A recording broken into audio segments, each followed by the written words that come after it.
Welcome to Supporters Fund Ask an Angel. I'm your host, Jeffrey Potvin. And today we'd like to welcome Greg Smith. Greg, how are you today? Doing great, Jeff. Thanks for having me. Awesome. And Gregory or Greg, which one do you prefer? Greg, it's fine. Love it. Greg, where are you calling in from? I'm in Atlanta today. I like it. Atlanta, Georgia. Yes, sir. And is it hot there today? It's always hot here. And today's no exception.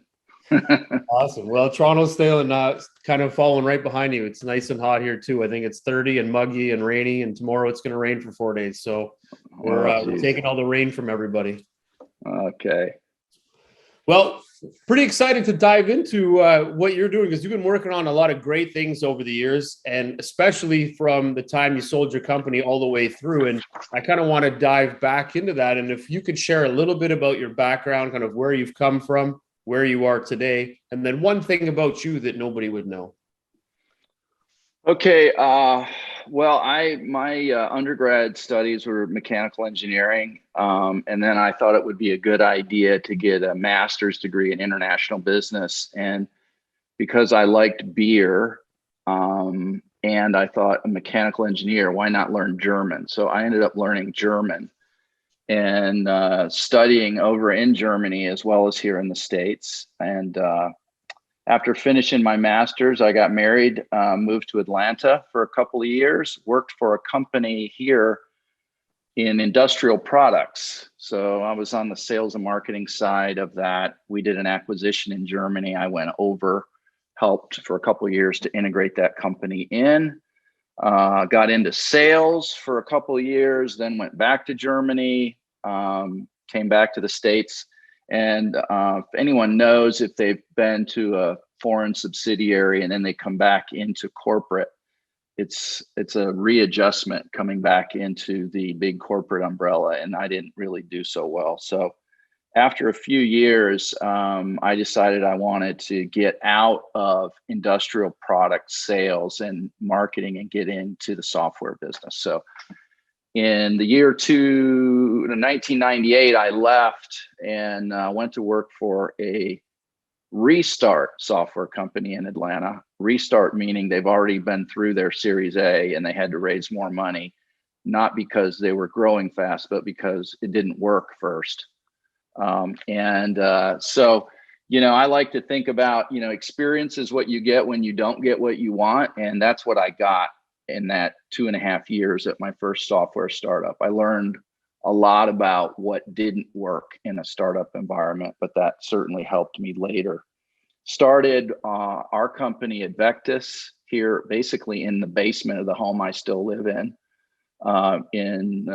November of 2000. It was a software as a service platform for the US mortgage industry. We essentially helped mortgage banks to connect all the parties to a transaction together over the web and to share documents securely over the web, as opposed to back 20 years ago via paper. So that business grew, did very well. And in 2007, Xerox heard about us and they wanted to own it. And so we went through a dance, and ultimately our business was acquired by Xerox in October of 2007. I love it. And then ever since then, it's just been working with early stage companies and working your way through and helping them grow their business. Yeah, well, Jeff, I stayed with Xerox for about 3.5 years. As you probably remember, and certainly some of your viewers will remember, that was a challenging time in the mortgage industry, as it turns out. We didn't know that at the time, but and so the company that I thought I sold them was not the company that they ended up buying, and so I stayed to fix it. And that's, after 3.5 years, it was time for me to move on, and so I left in literally 10 years ago last month, and became a full-time angel investor at that point.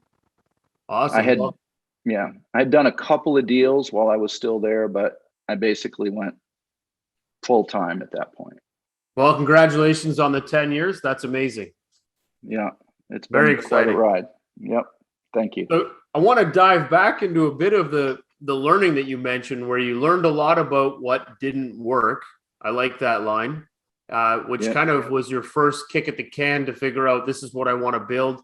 Didn't work. So you kind of moved on, and then you end up getting into a position where you did find something that was changing the way an environment worked. You built out in the insurance space.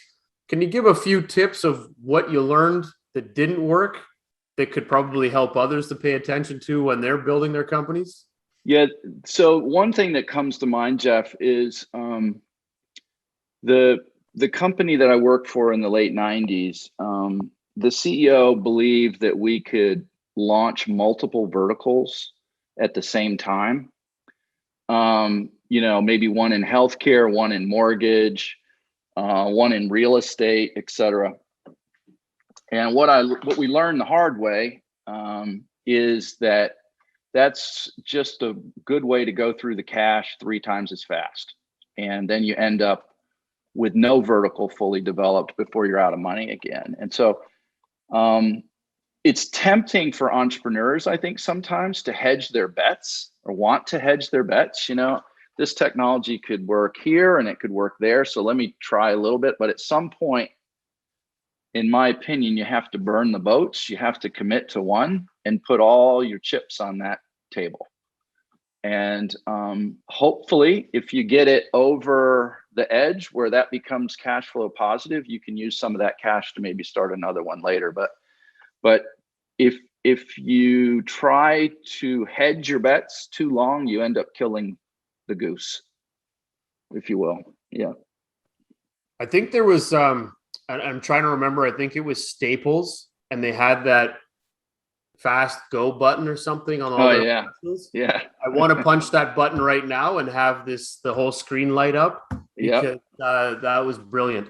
I think so much companies tend to get carried away with the excitement level of having discussions with many different companies and verticals, that some of it is, as you mentioned, it's testing, but a lot of it's, I'm going to play it on the ego side, which is they're just drawn into these deep conversations and they're tackling everybody thinking that this is going to close, this one's huge, this one does this. And they forget that they don't have a focused vertical. And the fastest way to close is to have focus on that one vertical and allow yourself, because herd mentality would say that if you line up enough people in the same industry, same space, they'll all want to be part of that growth or that opportunity because you're solving that one problem. And I think I couldn't agree more. Forget that. Well, yeah. And if you do forget that, you're one step closer to basically the death of the business. Again, in the early stages, especially before you take other people's money, maybe there's a time to experiment and to go kick the cans and so forth. But at some point, you have to commit to one and then pick the lock on that vertical. And it is like picking a lock. It's not just sitting there for the taking, especially if you're a first generation technology play in a space. You are teaching the market as well as learning from the market at the same time. And while you can, that's the way to become the number one player in a space, it also takes longer and normally takes more money. Big time. And I think one of the things that you kind of just alluded to as well is that when you start to make ground in that area that you're focused on, that vertical, and you start to get to making dollars, converting clients, that there is a point where you can start to make that differentiator and say, you know what, now we can start to go into another market. We've made some dollars, we've got some profit. Why don't we allocate 10, 20% and try something out here to see where that's going to take us? How much time and effort does the team need to shift in order to be able to focus on this new market? So as you kind of took a lot of this insight as you were going through it the wrong way, I guess, the first time, but getting some good insights and learning, when did you decide that that was a good time to shift? And we see this with product companies where they go to market with 12 products and they think that this is what the market needs. And really they need one product that everybody really likes. And then you can start after a year or two, after you have some really strong market penetration, to start to offer something new because you've got a really good structure, you've got a lot of commercialization, a lot of product stability. Is there kind of a timing that you would say, you mentioned profitability, is that when you know the trigger's there, or is there Well, something? I think it's past profitability because it's really when that vertical starts to become or move towards a cash cow position where you are afforded enough bandwidth. It's not just about the money, it's also about the mind share of your organization. Because as you split off a second vertical, the company essentially splits. And so if you don't do that right, you can end up in no man's land again. And so, and you can go raise more money to do that. That's one way to do it. That's often done. Sometimes I think that certain startups can raise so much money that affords them a lot of bad decisions for a while. And some of the better deals that I have been a part of, these are not going to compete in Silicon Valley deals, okay? These are not going to be unicorn companies, but solid companies that can get to tens of millions of dollars in revenue and can be a nice tuck-in acquisition for a bigger player. I just think that, you make smarter decisions when you really know every dollar in your bank account and where you gonna have to allocate it. It forces you to make smarter decisions. And actually, I think in many ways, that's actually really good for us as startup entrepreneurs and founders. Yeah. I agree. I went to a talk probably, I'm going to say it was 5-6 years ago. And it was with Steam Whistle Breweries. They're a big brewer in Canada. And the founder, CEO, was on stage. And outside of all of the crazy things he talked about, from his brewmaster that sleeps in the brew house for months and months just making the beer, was that he had been making the same beer for 20 years straight, the same beer. And he said he never changed, didn't deviate. Everybody got exactly what they bought. And we focused on just this beer. We wanted to be the best beer you possibly could buy in this vertical, nothing more, nothing less. And 20 years later, $1 billion worth of sales have gone through this company. They've now created a second product. So you can see. I think that's a great example. That's a great example, Jeff. Sometimes founders will tell me, well, how do I know how to segment my market? How do I know? And, the key to that is what I have told my teams is what can we be in the best in the world at? Now, that means we're going to have to segment the market down at least one level beyond or below what the current defined market might be. That might be, not very well defined. Our example was, we came from a document management software, kind of a horizontal platform. And what we decided to do was become the best in the world at the US mortgage document handling space. That's all now we were faced with along the way, Jeff.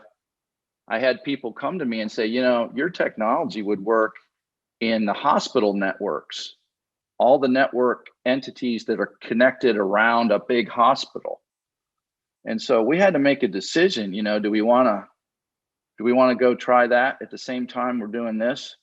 And ultimately we made a decision to write a business plan to do that and to shelve it until we got the mortgage thing printing money. And it worked. I like that. Shelve it till it prints money. Well, when we sold the business, printing money. We showed Xerox the plan for healthcare, and they ascribed some value to that plan, even though it hadn't been executed on, because we were able to, have the track record to execute on one. They gave us partial credit on executing a second one, but we didn't even have to do it. That's awesome. And that brings a lot of value back to your business, to the IP, and knowing that the team could still execute this in time if they implement that and when they're building you into their company. Right. That's right. No, I love that. And those are, I think that's very valuable. And I think that's one subject that doesn't get touched on enough, is really helping founders understand what that market fit is, and then helping them really stay focused on it. Because I would find that over time, entrepreneurs become empowered with imagination. And through being the top dog in their business, that imagination flows even more, because they're always now trying to solve problems. They solve the main one, which they think they've solved and they've figured out exactly how it needs to work. And they think that it's going to be seamless run all the way to the top and to the bank, when there's a million problems that they're going to be faced with. And that focus will allow them and their teams to be able to divert and have the problems and solve those other ones that are out there inside their core business. Yeah. But their focus is the product or the service that they're on. And that they don't have to really break off too much from, but at least they know it inside and out. They can face problems quicker, faster, and commercialize themselves, which gets them to that M&A process that you went through, because you were able to take a market over. They saw that there was a gap, that they needed that in their space, Xerox that is, and that became a lot easier of an acquisition. No, that's right. I think very often founders, not all founders, but many founders fall in love with their idea so much. And while they don't always want to admit it, they're afraid to ask the market around about it, because they're afraid that the answer might not be what they want it to be. And so what they do is they keep working on it. They keep adding to it and making it more complicated before they go out and ask the market for the honest feedback and truth, and listen with a humility. I mean, I had a lot of people tell me that my idea for the US mortgage space would never work. What I had to do is take that and couple it with other feedbacks and make a determination as the CEO of what I believe the truth to be. People are always going to tell you that your idea sucks, and some others are going to tell you that it's brilliant, even if it isn't.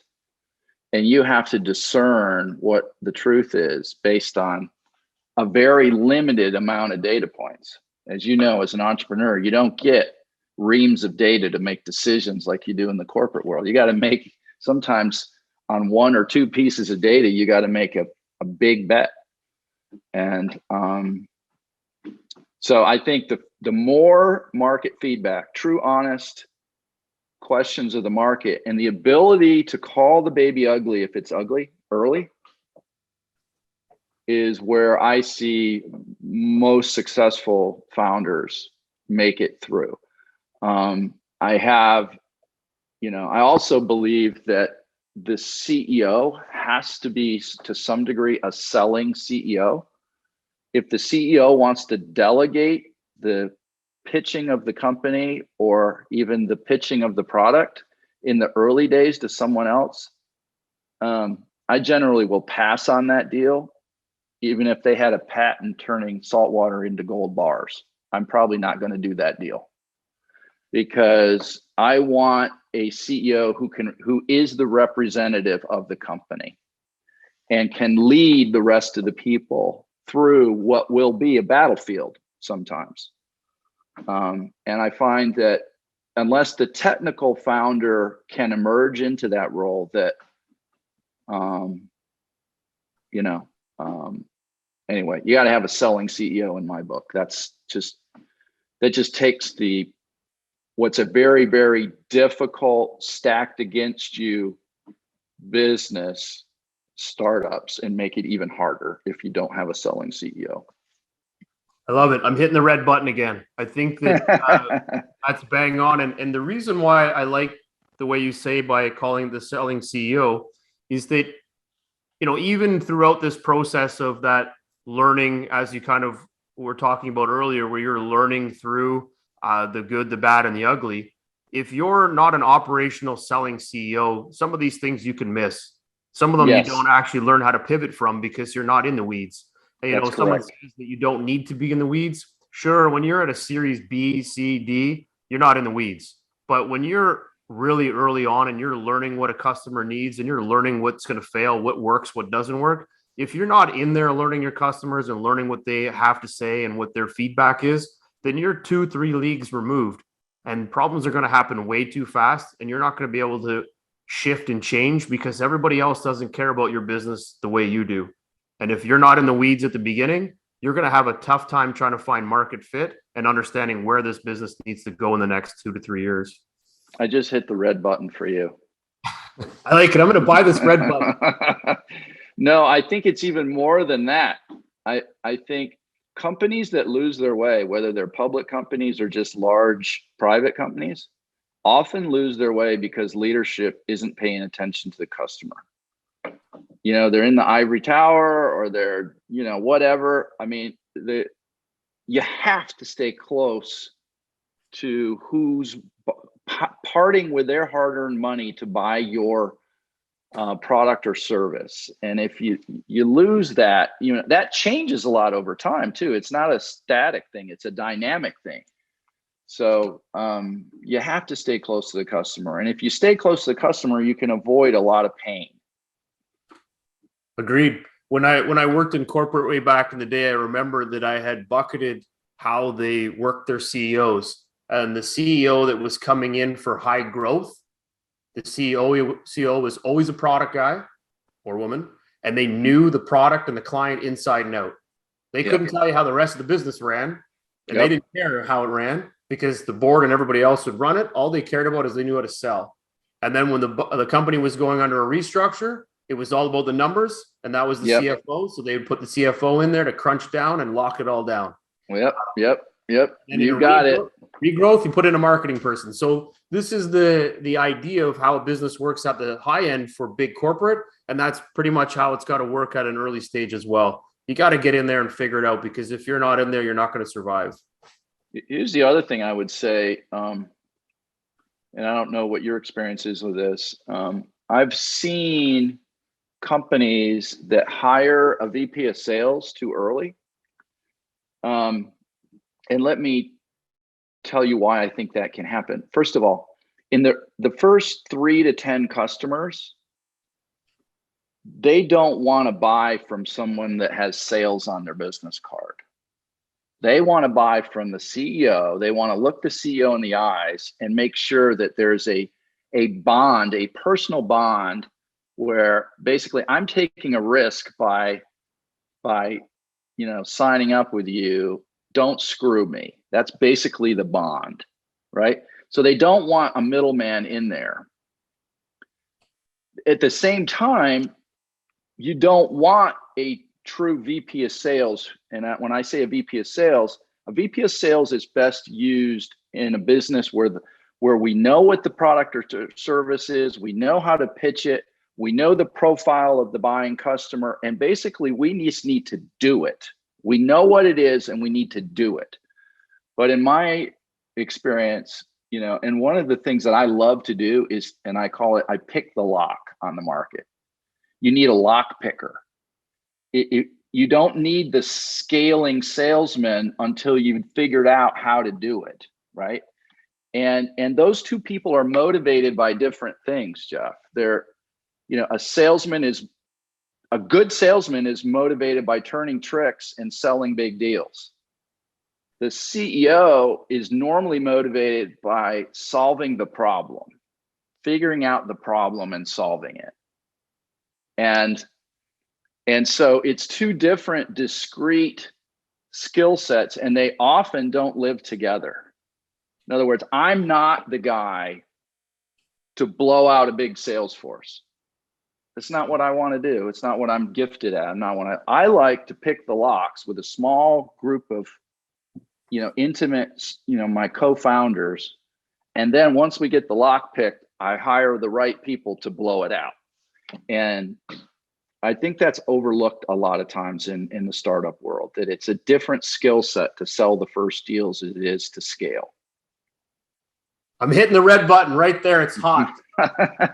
Punching the button right now. That's awesome. And what I like about the way you bucketed those two is I like that you said the CEO, you shouldn't be changing this VP process until you've learned it, you've got it down pat, and you've built the process. You've turned it into a cookie cutting machine. And why is that important? Because when that VP comes in, he's in there to print money, and he can't print money if you haven't figured out how to make That's correct. cut properly.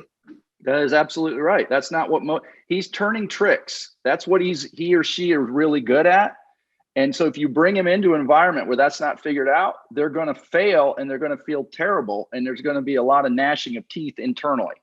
So you've got to do it in the right order. Yeah. And I like that. And then taking that CEO side and saying that they solve problems. And you're right. They have to solve problems. They're the end goal. They're the uprights. You know, nothing goes through if they don't solve it. So they really have to figure out who fits in what stream. And it's interesting the way you say that about picking locks.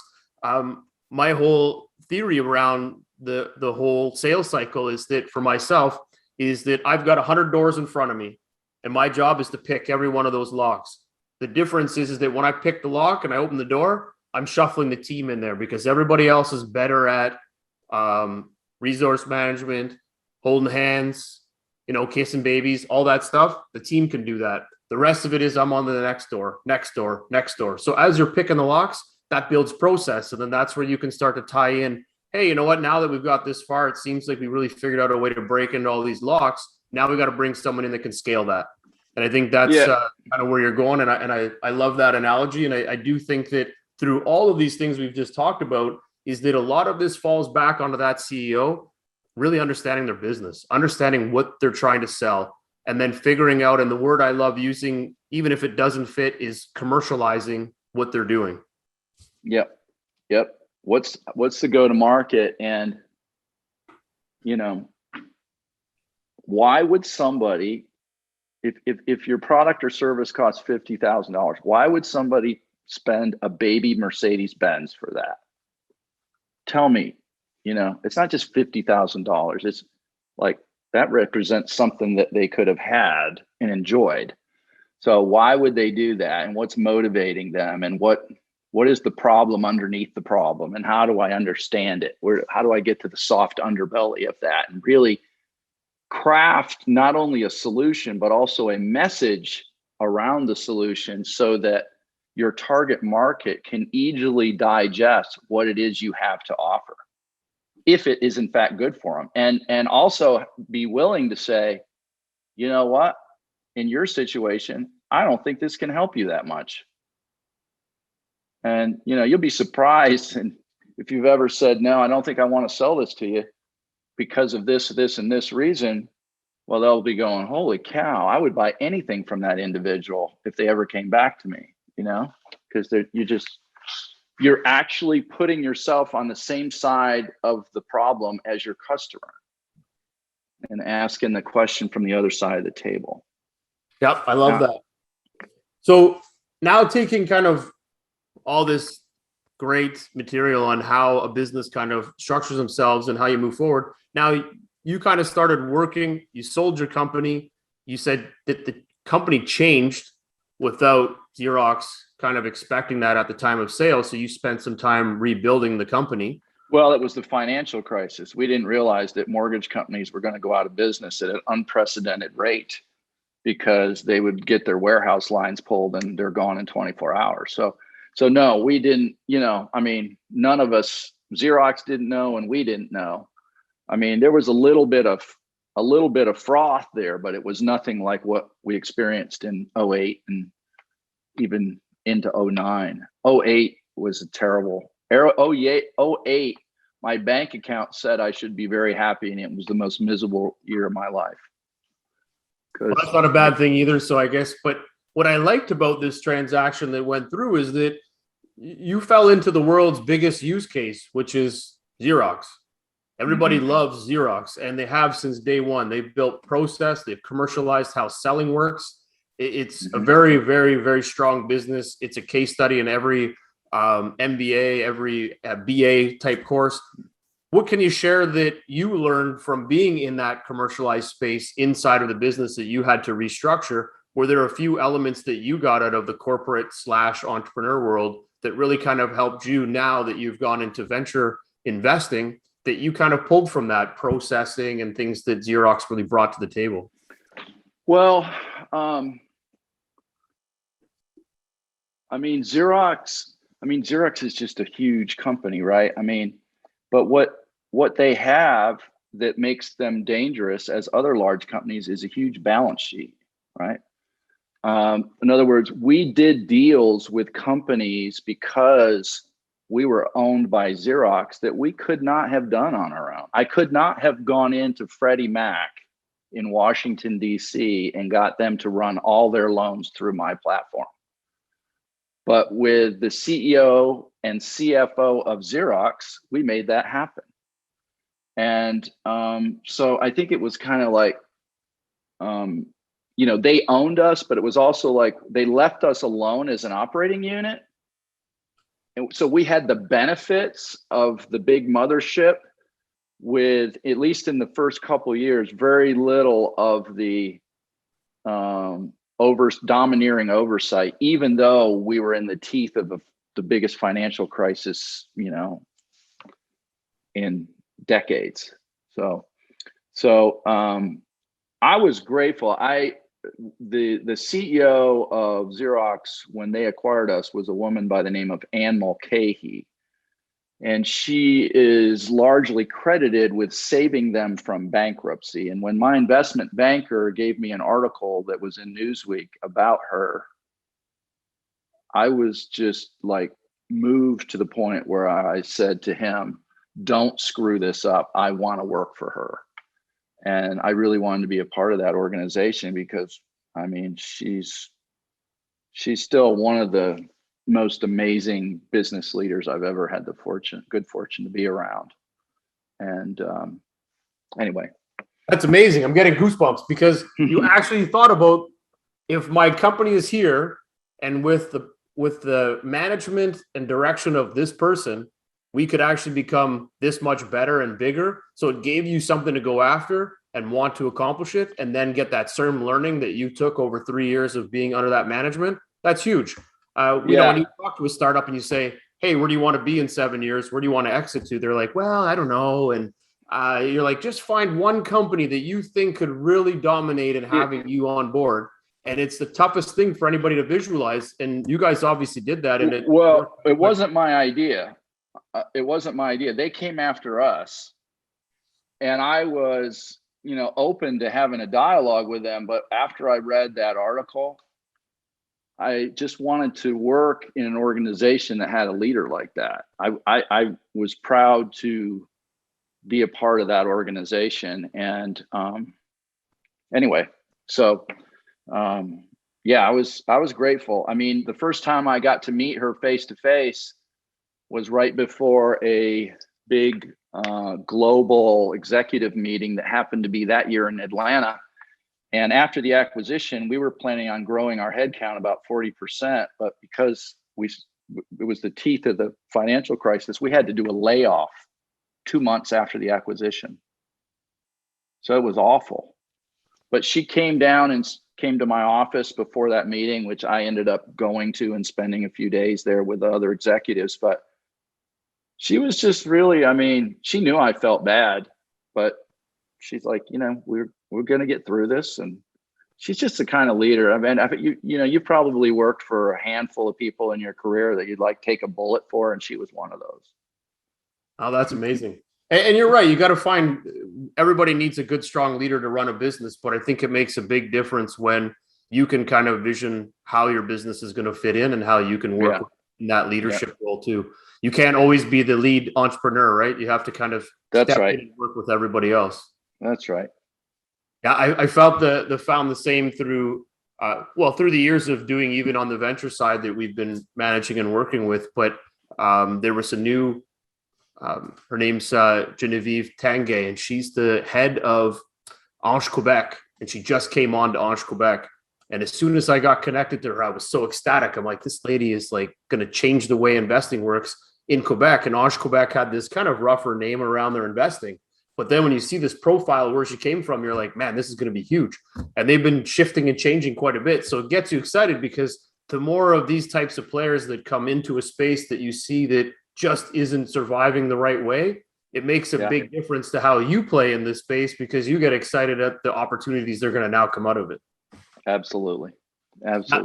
Leadership is key to anything you do. So now in the last 10 years that you've been investing, are there a couple of things that you could say that you look for in investing that really stands out through all of these experiences that we just talked to, and what kind of derives a great startup or a great leader and an entrepreneur? Are there a couple of points, maybe 3 or 4, that you feel that really stand out that you look for in a company or in a leader that will get across the line? Jeff, I have a sequence I kind of go through. One is, it's a big leg up if I know one or more of the founders already, or I have close relationship with somebody else who does. Then I get into the business idea. What is the business idea? I mean, if I'm not interested in that, the problem solution, I'd probably lose altitude quick. But given that I still have interest, then I ask, why is this founder or founding team uniquely qualified to lead this, and why now? Why does this matter that they should do this now? And is this group a group that can get this thing into orbit? Then I look at things as an angel investor. These are things you look at more than you do if you're in a venture, I think, or even private equity. But how capital intensive is this business likely to be? Because if I got to do 5 rounds and raise 200 million to $500 million, I'm probably going to be so insignificant on the cap table, and lose control of the deal that that's not as exciting to me as maybe we can do this with 1 or 2 rounds, maybe. And then honestly, I look at the valuation and the terms. Those are not insignificant, because valuation and terms are so frothy right now. And on average, you're going to be in a deal 5 years, 7 years. I just exited a deal last week or 2 weeks ago. I was in for 10 years.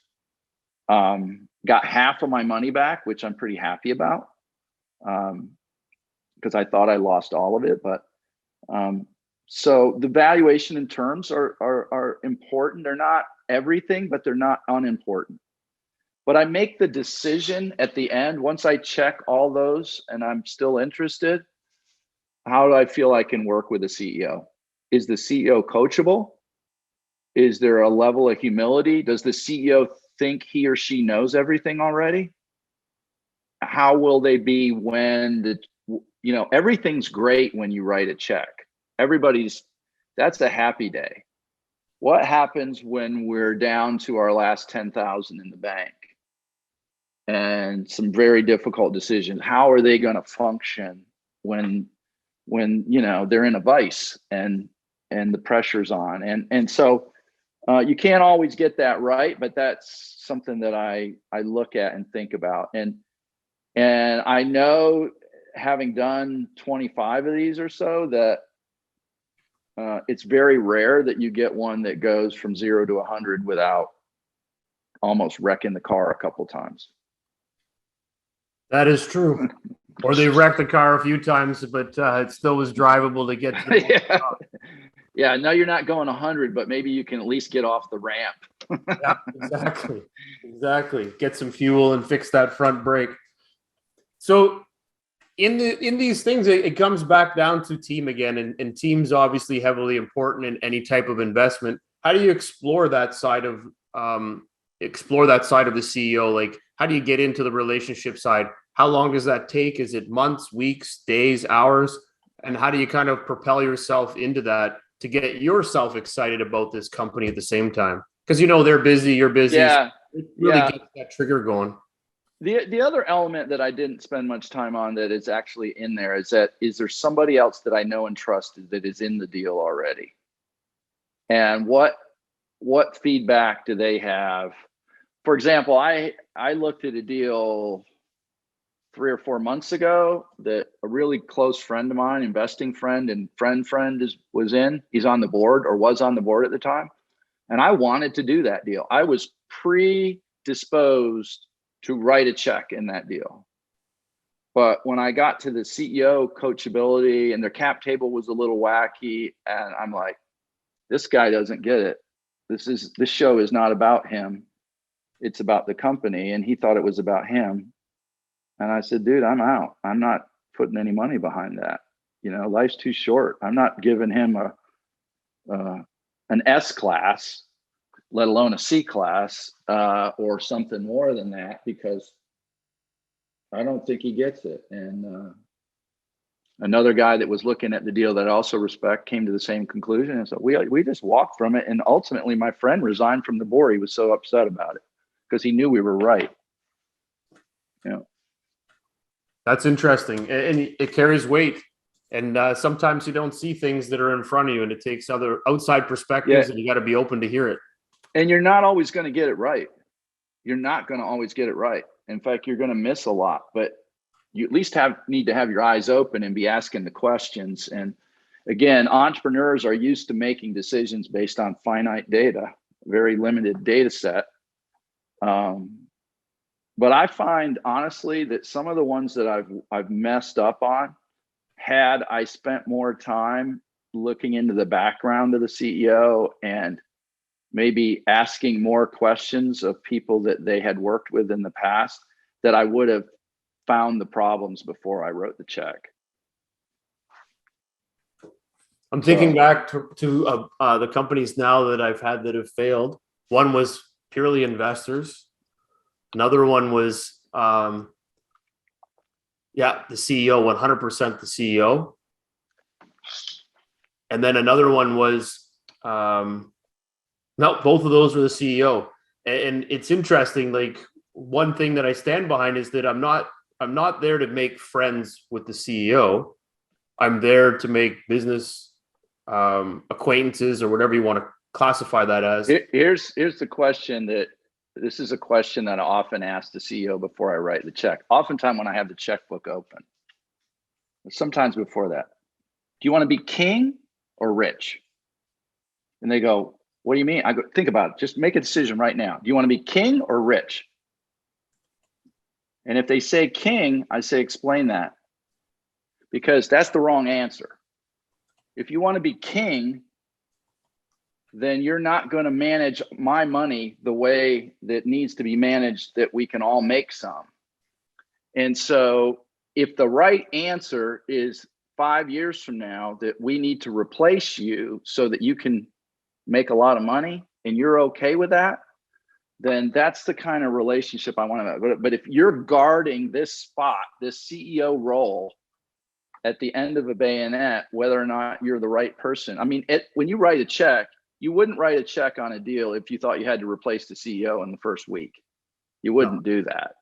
No. But you might see that CEO can probably take you a couple of years, and then you might not be able to, or 3 years. You might see some, finite growth in that individual, and that's, you want to be king or you want to be rich. And that's a very telling, the answer to that question can oftentimes be very telling.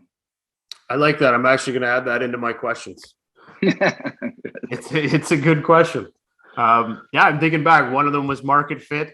The other one was over time. I think the person, I think there's, and I don't know how you refine this or where there is the checks to this, but if they don't get the qualified market fit, then they stop. They just feel like, this isn't going to work anymore. And then the CEO kind of steps down. And you're like, what the hell? Like, you can pivot, you can change. How do you lose energy from this? Or I've had a situation where the CEO goes, here's what I sold you. This is what I wanted to do. This is some new learning that we got that has convinced me that what we wanted to do is not doable. What do you guys as the investors want to do? You want the rest of your money back, or here's an alternative we could try to pivot on, but that's not why you wrote the checks. So what do you got? That is a CEO with integrity. Because, what we do is risky. What the founding teams do is risky. What the angel investors do is very risky. They're not all going to work. Sometimes, you know, and all of them, you have calculated risks in them. But when I have a situation where the CEO is that honest, I'm like, even if we run out of money, I would consider backing that one again. Yep. I love it. Well, we're going to transition a little bit now. And again, I appreciate that. That's amazing insight. Question.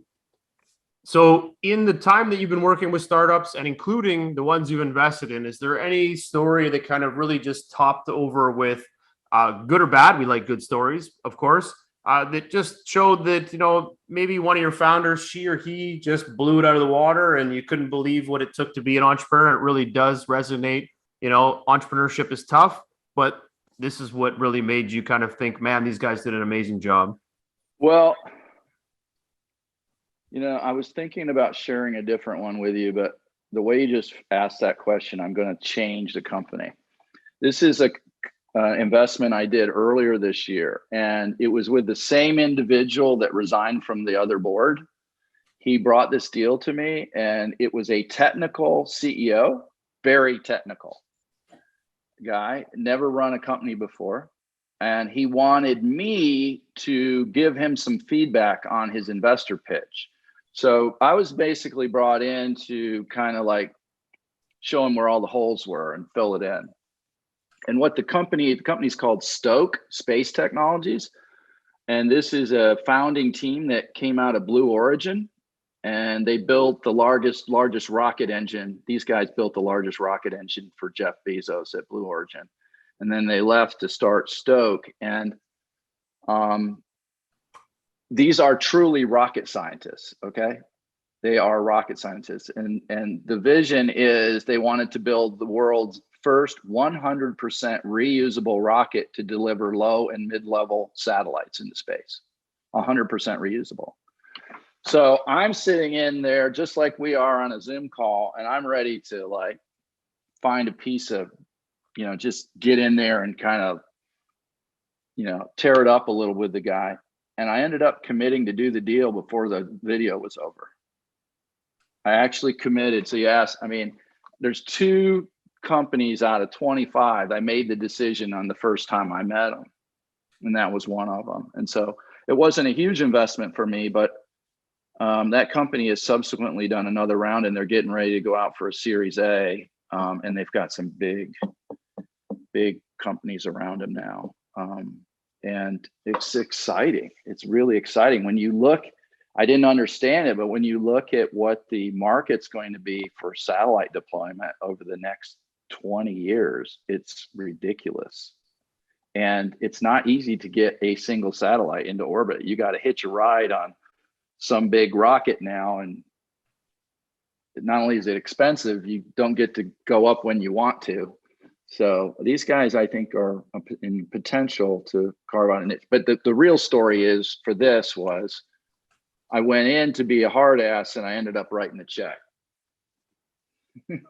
So they went above and beyond by impressing you on all accounts. So that's a good thing.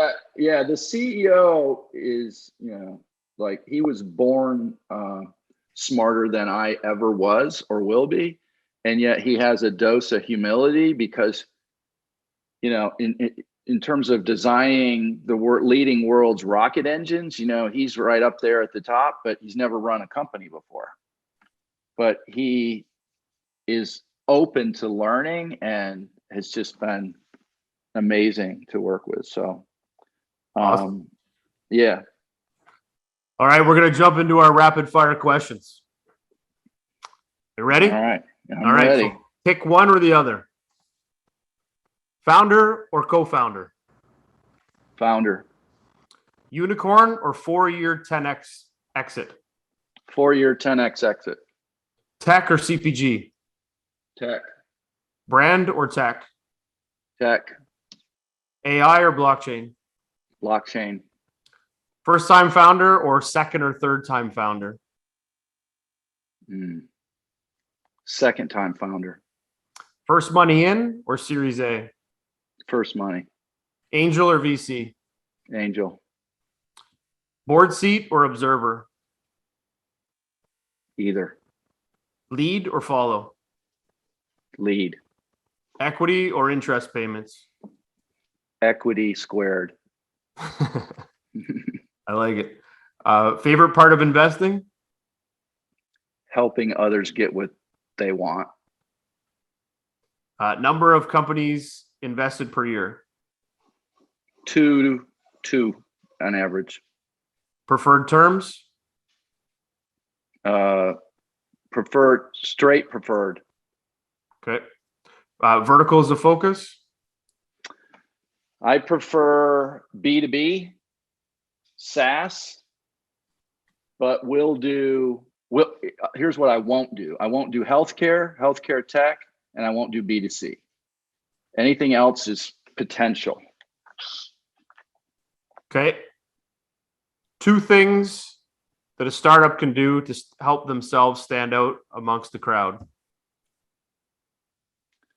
First one, the number one job of a CEO is to not run out of money. It's not to make the investors rich. It's not to change the world. It's to not run out of money. So when the CEO needs to understand that, and that's another question I ask before I write the check. What's your number one job? And if they say to make you a lot of money, I say, nope. It's to not run out of money. So that's 1. And 2, things change and often change rapidly.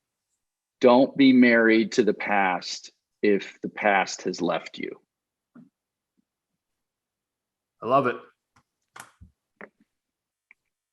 Perfect. All right, now we're going to do the personal questions. Book or movie? Movie. Superman or Batman? Batman. Pizza Pop or ice cream bar? Ice cream bar. 5 minutes with Bezos or Oprah? C. No. Bezos. All right. Arsenal or Manchester United? Manchester United. Terrible. Bike or rollerblades? Bike. Big Mac or Chicken McNuggets? Mac. Trophy or money? Money. Money is a Beer or trophy. wine? Ooh, yes. Both? Yeah. Alarm clock or mobile phone? Mobile. Hotel or hostel? Hotel. I actually added this question in. King or rich? Rich. All right, you're in. You're in. Last political question. Will Trump go to jail? Yes or no for his tax issues? No idea.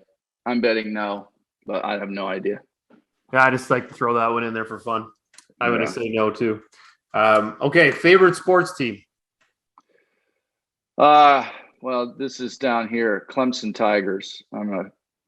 It's a college football. I watched them play a year and a half ago. Did you? Yeah. Where? It was in was it in Pittsburgh when I was there? I was going through Pittsburgh to Washington, and I can't remember where they were playing. I think they would have played against That's okay. Yeah. I think it was in Pittsburgh. I saw them play at the university. They were playing against them. I'm pretty sure Clemson was playing against them, and they actually won. I teach there on Monday nights. I teach a startup class at Clemson on Monday night. So I went to school there. Yeah, love it.